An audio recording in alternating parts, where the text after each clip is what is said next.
Hello, and welcome to the Intel Brief, your daily intelligence briefing on global geopolitics. Today is Friday, 15 November. I'm your host Daniel, the founder of HM Intelligence, and every weekday we bring you not just the news, but the so what from the events and decisions that shape our world. So grab a coffee and get ready to be informed. In today's update, we'll be covering Sri Lankan President Coalition wins big. The German trial opens over the alleged Islamic Sweden attack plot, and protesters have stormed Georgia's Russian-occupied region's parliament. So firstly, Sri Lanka's newly elected Marxist-leaning president from the National People's Power Party achieved a decisive victory in a snap election, securing 123 out of the 225 seats. This marks a dramatic shift from their previous position of just 3 seats. The party elected the president in September, who dissolved the previous parliament to seek a stronger mandate for his poverty-focused agenda. The elections saw broad participation with over 17 million eligible voters and a record 690 political parties registered, and independent groups competing nationwide. His main opposition won 35 seats, while the New Democratic Front, supported by the former president, secured 3. The new president views this victory as a pivotal movement for Sri Lanka, breaking the dominance of traditional family-led parties. He envisions the continuation of political and cultural transformation initiated through his presidency. The new administration intends to address the country's poverty crisis through expansive welfare programs and anti-corruption measures. With the party's newfound parliamentary majority, they aim to implement policies aimed at alleviating the plight of Sri Lanka's impoverished population, reflecting a shift in voter sentiment towards progressive and anti-graft leadership. So what? It is unsurprising that they continue to win following previous successes and continued support throughout the last year. It is likely that this victory will give them the mandate they are looking for to implement dramatic change for the country, ideally improving the situation for everybody. And next, a trial has begun in Germany against 2 former Afghan nationals accused of plotting a terrorist attack against the Swedish parliament, allegedly under the direction of ISIS Khorasan group. One defendant is charged with seeking membership of ISIS-K, while the other is accused of financially supporting the group. Prosecutors have alleged the pair planned firearm assault training targeting police and civilians, though their attempts to acquire weapons were unsuccessful before their arrest in March 2024. The evidence include private telegram messages and is central to the prosecution's case.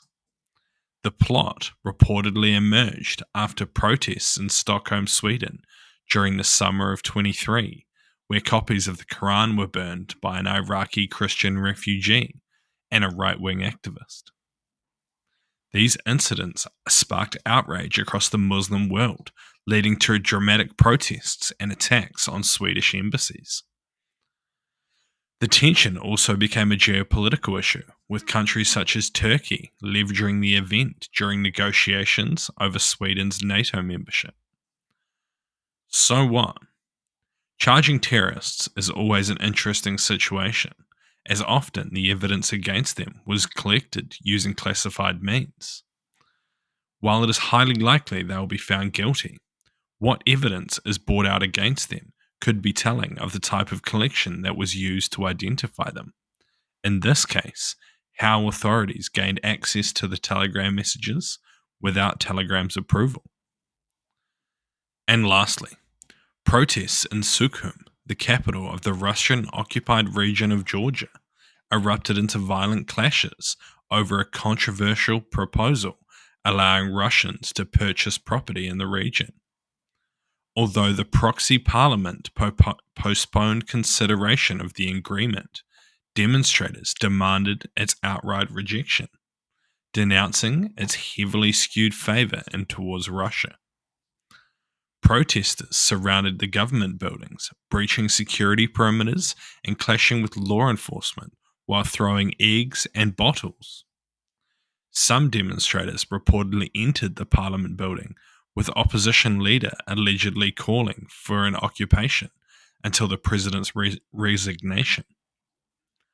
Authorities used tear gas to disperse crowds, while shots were heard. No casualties have been reported. The unrest highlights growing tensions in the region, internationally recognized as part of Georgia, but under the illegal control of Russia since invasion in 2008. The protests also come amid rumors of accelerated Russian military development of a naval base in the region, which local officials have denied.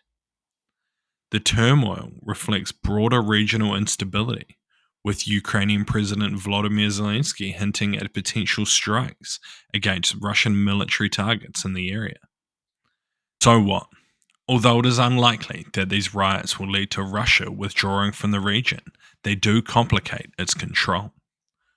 Locals will likely view this as an opportunity to exert pressure on the local government, while Russia is heavily focused on its operations in Ukraine.